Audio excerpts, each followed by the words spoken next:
नमस्कार दोस्तों, जहां कहानी रुकी थी वहीं से शुरू होता है असली डर। दरवाजा अब दीवार बन चुका है, हवा भारी हो गई है और तिजोरी का रहस्य अब सिर्फ एक राज नहीं, एक श्राप बन चुका है। आरव और निधि के सामने है वो सच जिसे देखकर आंखें भी खाली हो जाती हैं। शुरू हो रहा है तिजोरी का कमरा भाग 2, जहां बाहर जाने का रास्ता नहीं होता। कमरा अंधेरे में डूबा हुआ था। आरव और निधि दरवाजे के पास खड़े थे। दरवाजा अब किसी दीवार जैसा ठोस लग रहा था, बिल्कुल जड़, हिलने का नाम तक नहीं।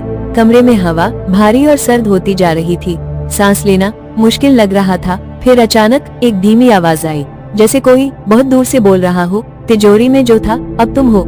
आरव और निधि ने टॉर्च से चारों ओर देखा, कोई दिखाई नहीं दिया, लेकिन एक हल्की छाया कमरे में तैरती हुई दिखी।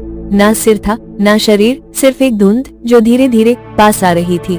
तिजोरी के चारों ओर जमीन पर उंगलियों के निशान बने हुए थे। दीवारों पर जो चित्र थे उनमें पहले चेहरे अधूरे थे, अब उन चेहरों पर आंखें उभर आई थी, आंखें जो सीधे उन्हें घूर रही थी। कमरे के कोने में एक पत्थर धीरे से खिसका, उसके पीछे एक छोटी सी जगह थी जिसमें एक पुरानी डायरी रखी हुई थी। निधि ने वो डायरी निकाली, उस पर लिखा था, रक्षक की आत्मा कभी नहीं मरती, जो तिजोरी को छूता है वो उसका पहरेदार बन जाता है। आरव ने डायरी के पन्ने पलटे, शब्द जैसे कागज से बाहर आ रहे थे, एक ही वाक्य हर पन्ने पर दोहराया गया था, अब तुम उसे छोड़ नहीं सकते। निधि ने डर के मारे डायरी बंद कर दी।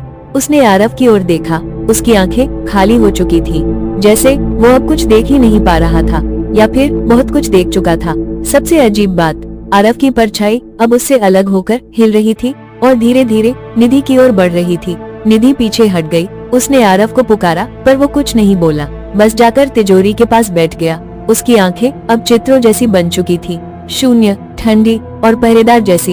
उसी समय ऊपर की मंजिल से किसी के चलने की आवाज आई। कोई हवेली में दाखिल हो रहा था, शायद कोई नया खोज करता या फिर कोई और शिकार। अब तिजोरी खाली नहीं थी, उसमें आरव था, एक नया रक्षक। दरवाजा फिर कभी नहीं खुला और निधि शायद अब वो भी कहानी का हिस्सा बन चुकी है।